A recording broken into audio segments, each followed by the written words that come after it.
सर्व श्रेष्ठ नागरिकांना मनापासून प्रणाम करतो। ईशतत्व फाउंडेशन हे गेल्या 4 वर्षापासून सुरुवात केली, तर ते नेमकं काय आहे, समाजासाठी कसे कसे आपण उपक्रम करतोय आणि करणार आहोत, ते तुम्ही आपल्या वेबसाईटवर, आपल्या यूट्यूब चॅनलवर, इंस्टाग्रामवर तुम्ही बघू शकता। आज मी फक्त तुमचा आशीर्वाद घ्यायला आलेलो आहे आणि शिंदे सरांमुळे मला हा तुमचा आशीर्वाद घेण्याचा संधी मला आज मिळाली आणि ती मी घेण्यासाठी इथे आले। एवढंच म्हणेल की मला आनंद वाटतोय की आज तुम्ही इथे आहात आणि एवढा सुंदर कार्यक्रम तुम्ही करता।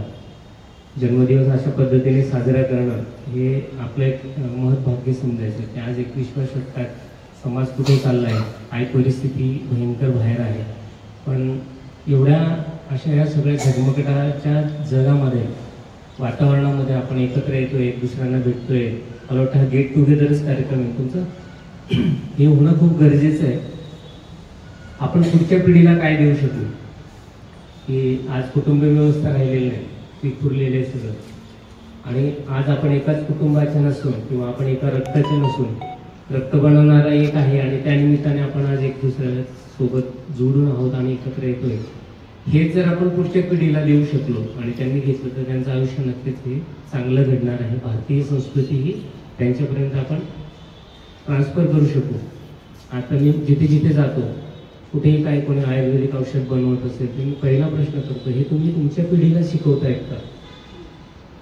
तुमच्या पुढे कोण कुणाला शिकवलं आणि कोण करणार आहे हे मी त्यांना आवर्जून सांगतो। मी तुमची कला मला सांगा हे सांगत नाही, तुमच्या पिढीत ते पुढे द्या, तरच हे पुढे पुढे होणार आहे। नाहीतर माझ्या पुढचं जर मी ठेवलं तर पुढे होणार नाही। तुम्ही इथे आहात हे एवढ्यासाठी की आज मी जसं दादाने सांगितलं, श्रेष्ठ आश्रम ज्याला आपण वृद्धाश्रम म्हणून संबोधतो आणि ऐकतो, तर मला ते एक्सप्लेन करायचे की ठीक आहे वृद्ध आहेत, पण वृद्ध हा शब्द फक्त वृद्ध नाही, तर वृद्धिंगत झालेला व्यक्ती म्हणजे तो वृद्ध। मग ती वृद्धिंगत कुठल्या कुठल्या क्षेत्रामध्ये, फक्त वयाने वाढलं म्हणून वृद्ध का नाही, तर आपण अनुभवाने पण वाढलेलो। तुमच्याकडे काय आहे? पैसा येतो जातो तो विषय सोडून देऊ, तुमच्याकडे काय आहे? तुमच्याकडे अनुभव आहे। तुमच्याकडे काय आहे? सहनशक्ती आहे।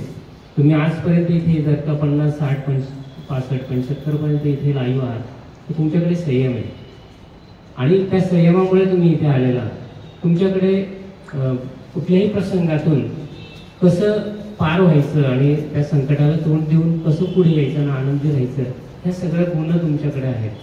आणि जसं आजकाल सगळीकडे म्हणतात ज्येष्ठ नागरिक, तर तुम्ही फक्त ज्येष्ठच नाही तर माझ्यासाठी श्रेष्ठ नागरिक आहात की तुमच्याकडे सगळ्याच गोष्टी आहेत। आणि म्हणून मी श्रेष्ठाश्रम हा उपक्रम, हा उद्देश, हे सेंटर मी डोक्यात ठेवून आज वाटचाल करतोय आणि लवकरच त्याची मी स्थापना करणार आहे, उघडणार आहे। पण त्याच्यापूर्वी मला हे डोक्यात आहे, तुम्ही माझ्या वेबसाईटवर बघू शकता की अनाथ आश्रम आणि वृद्धाश्रम हे आपल्या भारतीय सुंदर अशा संस्कृतीला लागलेली कीड आहे। काय म्हणायचं तुम्ही? आज आपल्या भारतीय संस्कृती एवढ्या महान संस्कृतीमध्ये आपले आईवडील आश्रमात राहणं हे कितपत योग्य आहे? किंवा ज्या बाळाला ज्या परमात्म्याने आपल्या उदरी जन्म दिलेला आहे तो अनाथ कसं काय होऊ शकतं?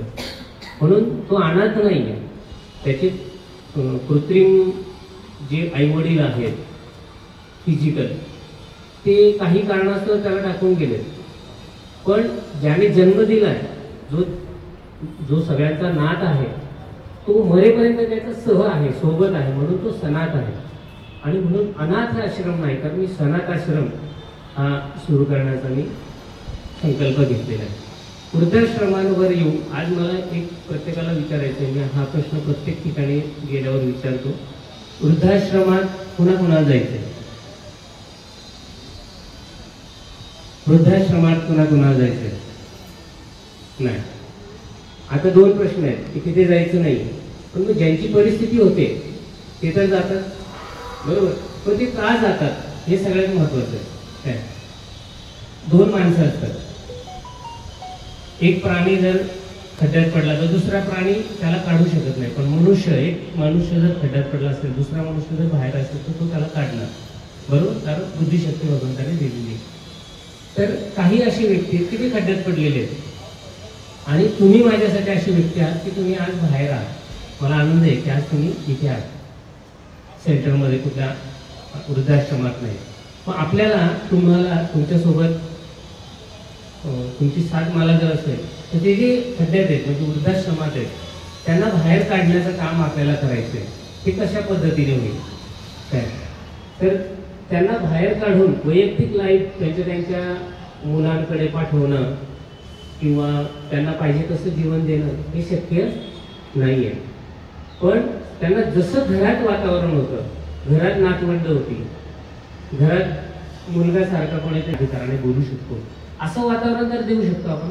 आणि तोच माझा प्रयत्न आहे की सनाथ आश्रम आणि श्रेष्ठाश्रम हे दोघांचं कोलॅबोरेशन असेल. आजी आजोबांना नातवंड मिळते आणि नातवंडांना आजी आजोबा. हा प्रयत्न मी करण्याचा प्रयत्न करतो.